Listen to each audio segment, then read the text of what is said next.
Hello there. Today we're going to look at On the Measure of Intelligence by François Chollet of Google. This is a bit of a special episode, I would say, because if you look at the paper, it is, first of all, it's very long, and then second of all, it is a wall of text, basically. Now, it's very interesting text, but if I were to go through this with you, we'd basically just be kind of scrolling and reading along. So what I've done is I've basically read this and taken notes, and I will attempt to just tell you what happens, at least for the first part. So I intend for this to be a multi-part series because it's so long. So the first part, as you can see here, is context and history, which is a little less boring than it sounds. The second part is going to be a new perspective where Chollet proposes his measure of intelligence. And the third part is going to be about the benchmark, the ARC benchmark that is currently, I believe, running on Kaggle. So as it looks right now, 3 parts, and today we're going to dive into that first part. So here we go. He basically says that we need to define what intelligence means. We need an explicit goal to measure if we think about AI, like artificial intelligence. What does intelligence mean? We need something where we can basically put a number or multiple numbers on it and says that's intelligent, that's not intelligent.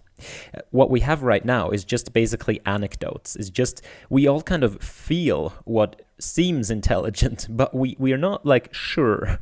And sometimes it's very misleading. He brings up the Turing test, for example, which is that you have a computer or a human behind a wall, and on the other end sits a human, and the human needs to kind of communicate without seeing what he or she communicates with, and then determine whether or not on the other side of the wall is a human or a computer. And if the computer could fool a human into kind of a 50-50 guess, then the computer would be passing the Turing test and therefore intelligent. Now, Chollet doesn't go right now into why that's not sufficient, but he's basically saying this is not sufficient, it's distracting. And second of all, it's basically just outsourcing the problems of defining intelligence to human, right? To this human right here, who is fallible and noisy, and doesn't really know. All you tell the human is basically like, is this thing intelligent? Does this thing seem human to you? It's also not clearly defined. So we need something more, and Chollet says the definitions that exist today of intelligence are basically they are implicit definitions that are loaded with biases, and biases basically from a human perspective on what intelligence is. And if we want to really make progress in terms of measuring intelligence, we need to point out these biases that are in these measures. Okay. It has a range of quotes, namely one here: intelligence measures an agent's ability to achieve goals in a wide range of environments. That was, I believe, the conclusion of an author that distilled lots of different definitions and tried to distill them into one sentence, and that's it. Intelligence measures an agent's ability to achieve goals in a wide range of environments. So the crucial part here is ability to achieve goals. So the agent must be, doing something useful, doing, like in reinforcement learning, we'd say it must be getting higher rewards. And the second part is in a wide range of environments. So the notion right here that we're going to encounter time and time again is basically an addition of skill and adaptivity. So it's not enough to have high skill. You also need to be kind of adaptive to very, very different environments, to a range of environments. And that's this is the main issue that Chollet has with the current sort of definitions of intelligence and the current direction of the AI field, because it mostly measures skill and not generalization or adaptivity. Now, he says in this sentence right here that you just saw, there is an implicit sort of something is said implicitly, namely that these skills, this ability to achieve goals in this wide range of environments, it must be acquired, it must be learned. These new tasks, these different environments, the agent should basically learn to adapt to the different environments. Then the agent is intelligent. It's not that intelligent when it is sort of pre-programmed to already handle these environments. So he says that's sort of implicit in that statement, and we're going to see how this is made explicit later. He goes into basically there are two different viewpoints on intelligence, this old nature versus nurture debate, and that refers to two things like crystallized intelligence versus skill acquisition intelligence. So the evolutionary view would be that intelligence is sort of this set of static programs.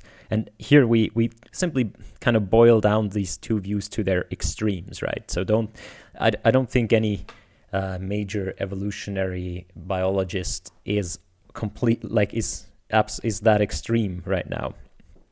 But these were historical set of views that were held. One of them was that intelligence is basically just it's all pre-programmed into you by evolution. So you can solve this puzzle because during evolution, your ancestors that could solve these puzzles were survived. You can plan your path through a tree jungle because that was beneficiary to you, and so evolution put that into your brain.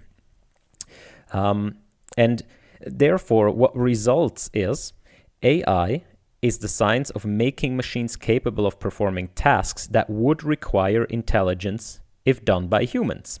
That's basically what Minsky said. It's a quote, I believe, by Minsky. At least Cholet says it's by Minsky, or I misread.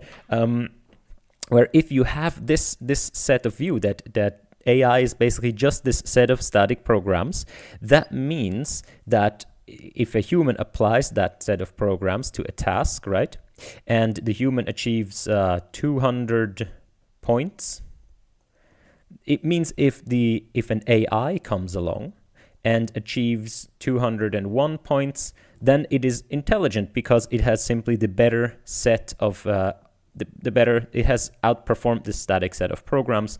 Intelligence is this static set of programs, and the AI has a better static set of programs.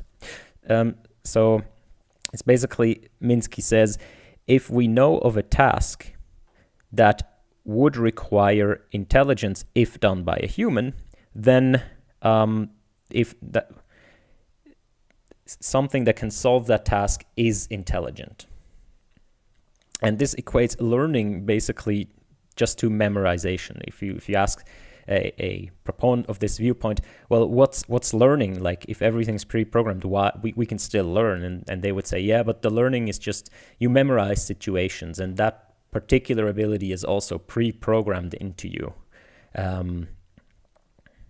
The other extreme viewpoint is this tabula rasa viewpoint, where it basically says you come into this world and your brain is a blank slate, and all of your abilities you basically must acquire through learning throughout your life. So this is another extreme viewpoint. And in terms of intelligence, where that leads is following. AI is the science and engineering of making machines do tasks they have never seen and have not been prepared for beforehand. And that's a quote by McCarthy. And Friedberg, if we are ever to make a machine that will speak, understand, translate human languages, solve mathematical problems with imagination, practice a profession, or direct an organization, either we must reduce these activities to a science so exact that we can tell a machine precisely how to go about doing them, or we must develop a machine that can do things without being told precisely how. So this leads to more of these notions right here that you can see here, the machines have not been prepared for a particular situation. So if we make a machine that can do a task that it has not been prepared for, we we know it's basically intelligent. And again, so if we make a machine that can do all of these things, all of the things right here, then either, Friedberg says, we must reduce these activities to assign. So basically we must program the solution in there already, or we must develop a machine that can do things without being told precisely how. And as you might realize, this is much closer to the machine learning paradigm. It's all about how much you say precisely, because the extreme proponent of this thing would basically recognize any sort of learning, anything that you haven't seen before is intelligent, right? If you can handle any new situation, you're intelligent. And Cholet is going to argue that that's also not really the case. Like, we have to be a bit more graded about it. But this is basically the machine learning approach. It's we build machines that can do things without being told precisely how, that they have not been prepared for beforehand. Like, it can solve things that are not in the training data. That's one interpretation. And if you're a very strong proponent of this, you would call that intelligent. And Cholet is going to argue that the truth, of course, is somewhere in the middle between these two viewpoints, and therefore defining intelligence in either of these terms is going to lack in expressivity and in usefulness. So, how do we evaluate AI? And Cholet goes through different levels here of AI evaluation. So, first of all, he contrasts these two things right here: skill-based evaluation and generalization-based evaluation. So in skill-based evaluation, you basically go for one given task. So you evaluate a system on one given task. One example here is, for example, the Turing test. And that's done by human review. Another example is where you have like a proof. So you evaluate a system by giving its optimality proof. You can analyze it and you can say it is always correct at this particular task. What you can also do is this peer competition. So this is maybe what we see in sort of like chess. So we let the bots play first humans, and then we let them play other bots, and we determine which one's the best. And also the most familiar one, benchmarks. So this would be where your ImageNet test set is, right? That's right here. That's a skill-based evaluation. That's one given task. How well can you solve the ImageNet test set without looking at it? That's one task. So the problem, Cholet says, with this skill-based evaluation is sort of obvious. It's like a single focus. You can't, like, you are only good at this particular thing. And that is one of the examples of this is the fact that the Kaggle models are usually, the winning Kaggle models are usually useless outside of that particular data set, because they're just so hyper optimized and hyper focused on winning that particular Kaggle competition. So it's actually a pretty strong science on how to set up a Kaggle competition such that you can then use the model, the winning model, afterwards for doing something actually useful. There are no conditions on how to arrive at a solution. And there Cholet lets a bit of that's basically his point that's going to come into the measurement later, into the math, where he says you simply have to arrive at a solution in this skill-based evaluation. This skill-based evaluation usually doesn't care how you arrive there. So the ImageNet test set score doesn't care how you got the neural network or whatnot that you got. It simply cares how many images do you classify correctly. And this leads to what is called the AI effect, which I didn't know it was called like this until recently, but it's fairly obvious, where people come up with a task that is intelligent. So people used to say, oh, checkers. The game of checkers it requires intelligence. And then you build a machine to solve checkers because you can just, I don't know, search, do like a bit of a smart tree search, and you solve it, and you tell them, here's like a tree search that does checkers, and they'll say, well, but that's not really intelligent. It's just like a tree search. But chess, you can't possibly do the full tree search. So chess is intelligent. And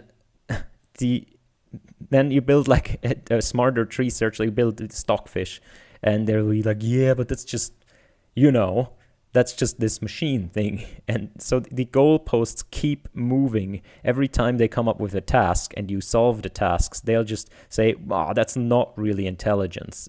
This next task, that's intelligence. And it's easy to see that if you just do this skill-based evaluation, you will never get there, because it's always going to be, the next task, the next task, the next task. It's overly anthropocentric. It's overly based on how humans view the world. And what is not left in here, and again, this acquisition, what is not in this definition is the fact that why do we think that someone that plays chess very well, like why do we think Magnus Carlsen is smart? Why do we think someone like a Go master is very intelligent? And that's because we know that this person is human. At least we believe. There are doubts about some of these grandmasters, but we believe that they are humans, and therefore we know that they have only had 20, 30 years to learn this, and they must eat regularly, and they can only think so fast, and it's hard to memorize things as a human. So we know all of their constraints that went into learning this. And we basically know it's not like we are not aware of something like Neo has in the Matrix, where you can just upload the solution to chess into your brain. We know what's required to achieve that level of success, and we know the only way this can be done is through general intelligence. We know that there is this correlation in humans that if you are good at chess, you must have this, or you're very, very likely to have this general problem-solving ability, right? That's a human-centric view, and that does not count for machines. Machines can take forever to calculate. They can distill years and years of experience, like thousands of years. And this would be the same case with this OpenAI Dota 5, right? Dota 5 is exactly here. AlphaGo is exactly here. We only think they might be intelligent if a human does it, because we know what's required for humans to get there. Again, focus, skill acquisition. Now, you might be bored a little bit. Okay, it's about skill acquisition. But think about it. It's not that easy to actually define this skill acquisition thing without falling back into the exact same trap. So it goes into say, okay, as opposed to this skill-based, we can measure generalization. So what's generalization? Generalization is the broad ability to handle tasks that differ from previous tasks. So you have a task and it's different from previous tasks, you generalize. Now there are two ways you can view this. There is system-centric generalization, and that's basically if you take the strict definition here. So this would be a machine learning system trains on the training set and then is evaluated on the test set. It has never seen the test set before, so it's generalizing, right? That's called system-centric generalization. But that's not really enough here, because we also need to take into account the developer of the system. So developer-aware generalization means that you generalize to situations that are new to the system and to the developer. So a developer of an ImageNet model knows that it is going to be evaluated on the ImageNet test set. And that is in this category, system-centric, because the developer knows. However, a broader generalization, this developer-aware generalization, also takes into account that fact. And it would say developer-aware generalization is only when the system generalizes to something that is not known to developer, that is new to even to the developer themselves. They haven't foreseen that. So this accounts for prior knowledge of the developer.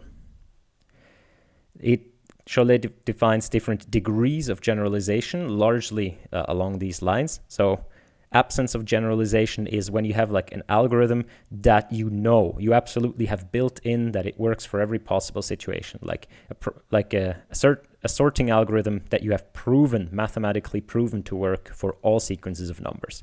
No generalization. Everything has been foreseen.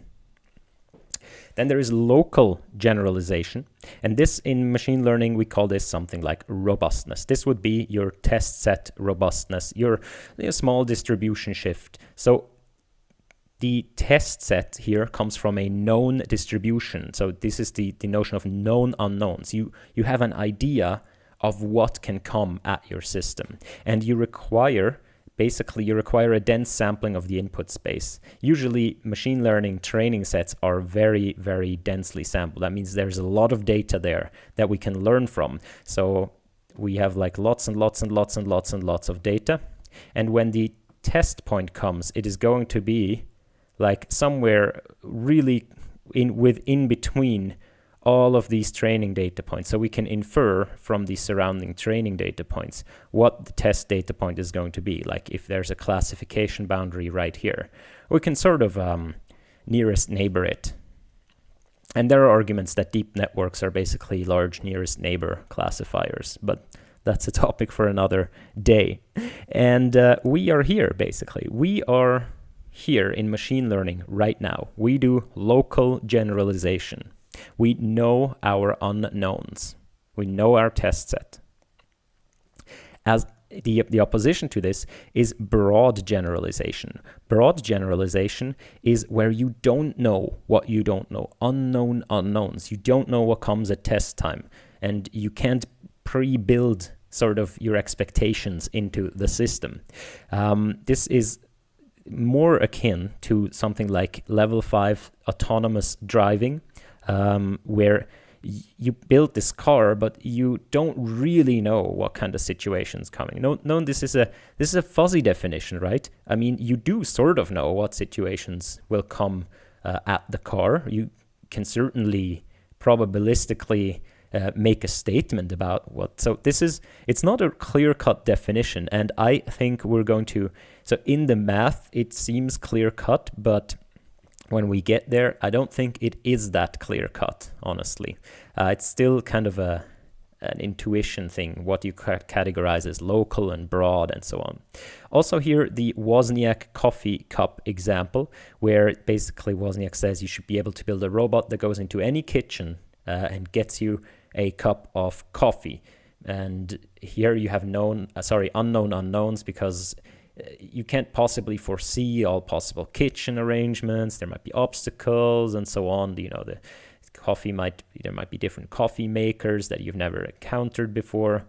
But I've long been saying that this is a bit of a trick right here, because what you can always do is you can construct a kitchen, right? And right here is the coffee machine. So there's how do we draw this? There's the coffee machine right here, one of these fancy Nespresso machines. You put in a capsule here.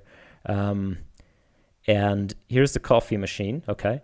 But then you build a wall around it, and the wall has a door. And the door will only open if you solve an IQ test. Right. So, or any sort of test. So whatever you put in that spot, that's the level of generalization you can achieve, basically. So you can always up the level of generalization to, or you can put, you can put the halting problem here, right? You can say you only solve this door if you can, give me a proof of the ABC conjecture, something like this. So, coffee cup example kind of has some backdoors. In any case, you sort of know what Wozniak means. You should be able to go into a standard kitchen, but the standard kitchens are still diverse enough you can't foresee all of them. I don't, if any of you has this sort of kitchen that I'm talking about, like, mad respect. We'll all get this robot, and you'll just have to wait for the next iteration. Okay, then there's extreme. Extreme generalization is where you have kind of open-ended. You don't know what's going to come. You don't even know the broad category of task that is going to come, right? Broad still refers to a broad category of related tasks. So it is sort of a general ability. And the extreme generalization just means, whatever comes, you can solve it. But it is different from universal. Universal generalization, Cholet says, is any conceivable task in the universe. And that's pointless. It's pointless because it's just too much. There's this no free lunch theorem, right?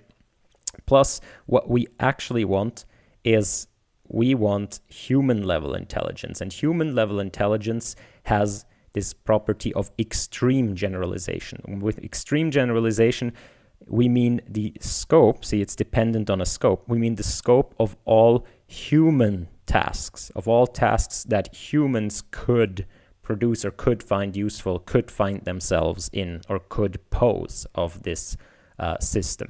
Not all tasks that the universe could pose. So here you don't even have the relation between tasks. The relation between tasks are at most abstract. So maybe it's like the general ability of sorting things generally in whatever fashion, and things, whatever these things are, with whatever properties, or the general ability to communicate an idea or something like this. And this in humans is called the G factor, it's related to. But we're going to take Cholet really goes after psychometrics here and really models his framework after psychometrics for humans. And the sort of achievement in psychometrics, one of the achievements is this measure of the G factor. And that's what we humans usually call intelligence. He says, note that humans have system-centric and developer-aware generalization, though, that one, this contains the other one, so why? Because we can handle situations that previous humans haven't experienced. Now, I'm not sure. He basically says humans have developer-aware generalization because we can fare well in situations that no humans during evolution have experienced prior. But okay, let's have this abstractly. Let's say our developer is the evolution process.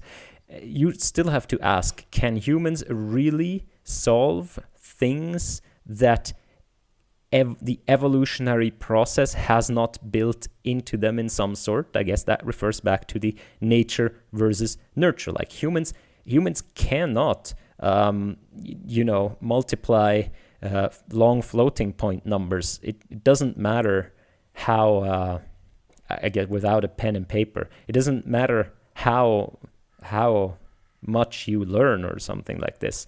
There are some things that they just can't do but would want to do. And I guess the evolutionary path simply didn't provide us for doing that kind of stuff. We have a finite working memory and so on. So I think the discussion here is still to be had if we really do have developer-aware generalization, if you consider our developer to be the evolutionary process. But we can forgive a little bit here. So this is the general diagram that also emerges from kind of theories of intelligence from psychology, where generally you have a general intelligence factor, which is one factor. This is quite remarkable in humans. There is one general intelligence factor statistically. All these general intelligence tasks, they broadly correlate, and lead to one statistical factor. It's not obvious why that should be, but it turns out to be one factor that distributes hierarchically into these things, which are called broad abilities, broad cognitive abilities. And in Cholet's framework, that would correspond to broad generalization. And then these are again hierarchically subdivided and sometimes, as you can see here, shared task-specific skills. Okay, and this in Cholet's framework would be local or no generalization. So again, he basically goes into psychometrics and specifically IQ tests for humans. Can they inform the measuring process? The thing to note here, according to Cholet, is in an IQ test, you want to measure these broad abilities. You want to measure, ultimately you want to measure G, but even if you measure different things in psychometrics, you want to measure these broad abilities. But these are abstract concepts. So what you're left with, what you can only do is you can only measure really tasks. Okay, and is this wrongly numbered or is this intentional? I don't know. You can only measure tasks, but you somehow have to make an inference about the broad ability from measuring the tasks. So that's the difficulty in psychometrics, right? You want to measure the abilities, but you can only measure tasks. The abilities are abstract concepts, and the skill are the measurable things where you can put a number on it. Now, you can. So what these IQ tests do, they usually employ these broad battery of tests. So you don't give the human just one task, you give the human a lot of tasks. You're like, okay, complete this series. Which number comes next? Rotate this in your head, and so on.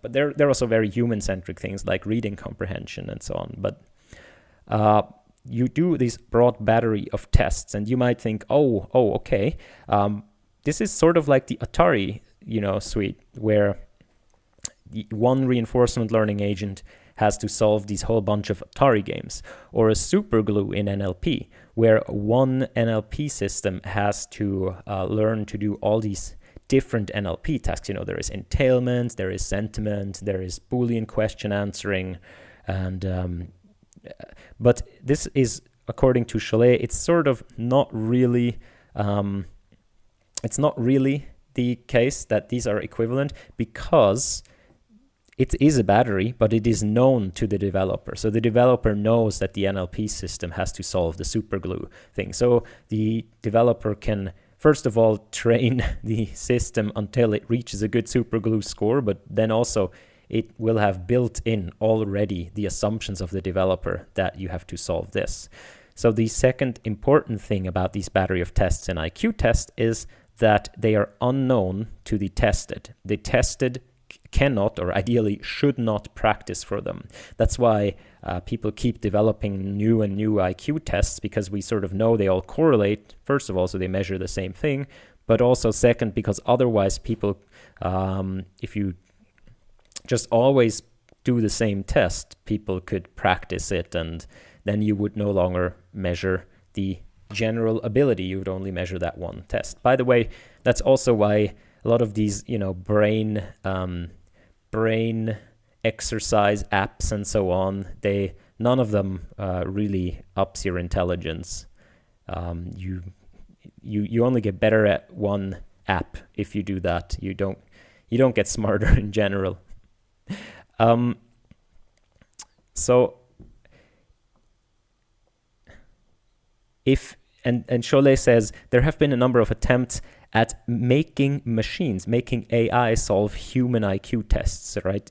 Well, the reasoning is the follows, like, humans develop IQ tests for humans, and presumably those are not known and so on. But again, the tasks broadly of IQ tests are known. I guess really IQ tests work on humans because they only work on humans who don't really care. Like if someone really, really, really, really cared, they would, research what kind of tests there are. They would look at all the tests from history. There's only so many tests you can come up with. The new ones are going to be like variations on the old ones. So you could technically, if you really wanted, you could like prepare super hard, and that's exactly what developers are going to do. They're basically going to look at all these tasks, they're going to pre-solve the problem, and then they're going to program their pre-solved solution into an AI system. So we can't just let AI systems solve human IQ tests. What we need are tests that are reliable, which means they're reproducible, that are valid, that means they really measure IQ, or they really measure artificial intelligence and not just task specific skill or something else. They're standardized across the spectrum, so they're standardized so everyone can do them in the same way. By the way, the current benchmarks are standardized. That's the good part about them. And they should be free from bias, which means they should not measure anything orthogonal to what they claim to measure. And the example he gives is they should not measure reaction time, which is also a big component in human IQ tests. You also measure how fast the human is at the test, and the machine, obviously, if you simply put more electrons through the cable, it's going to run faster. Or if you put more GPUs there. So in broad terms, what we should focus on is this new skill acquisition, as I said from the beginning, but it is not as easy as you might think right now. And we're going to dive into the next episode, and it's going to be math heavy. And that's going to be fun. So I hope you enjoyed this kind of special episode. Maybe let me know if you like this style. The paper doesn't have any pictures, so you're just left with what I'm drawing. Yeah, if you enjoyed this, leave a like, leave a comment, share it out, and I'll see you next time. Bye-bye.